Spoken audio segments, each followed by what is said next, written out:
Ang pagpapasya na sumunod. Sa Juan chapter 1 verse 37 mababasa natin, nang marinig ng dalawang alagad ang sinabi niya, sila'y sumunod kay Jesus. Ang dalawang alagad na ito, mga tagasunod ni Juan Bautista, ay nakarinig ng isang mahalagang mensahe mula sa kanya. Tingnan ninyo ang kordero ng Diyos. Nang kanilang maunawaan kung sino si Jesus, agad silang tumugon at sumunod sa Kanya. Ang simpleng hakbang ng pagsunod kay Jesus ay nagsimula ng isang makulay at nagbabalik na paglalakbay sa kanilang buhay. Ang pagpapasya na sumunod kay Jesus ay hindi madali.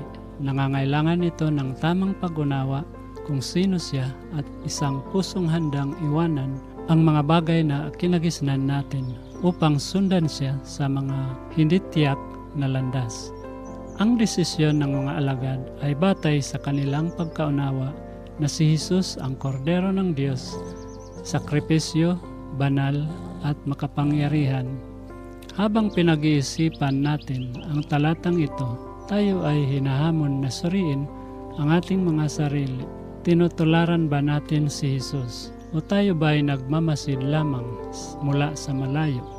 Ang pagsunod kay Jesus ay nangangahulugang pagkilos, pagtalikod sa ating mga nakasanayan at pagyakap sa bagong buhay na inaalok niya. Sa ating mga abalang buhay, madalas tayong maligaw at sundan ang maraming bagay, mga uso, karera, o ang ating mga personal na hangarin. Ngunit tinatawag tayo ni Jesus na sundan siya, hindi lang sa ating mga gawain, kundi pati sa ating mga puso.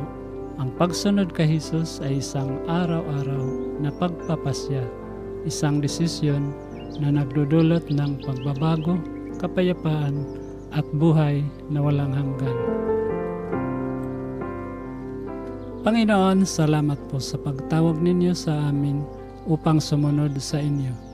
Naway matutunan naming kilalanin kayo bilang ang kordero ng Diyos, ang aming tagapagligtas. Bigyan po ninyo kami ng lakas ng loob na iwanan ang mga bagay na humahadlang sa aming relasyon sa inyo.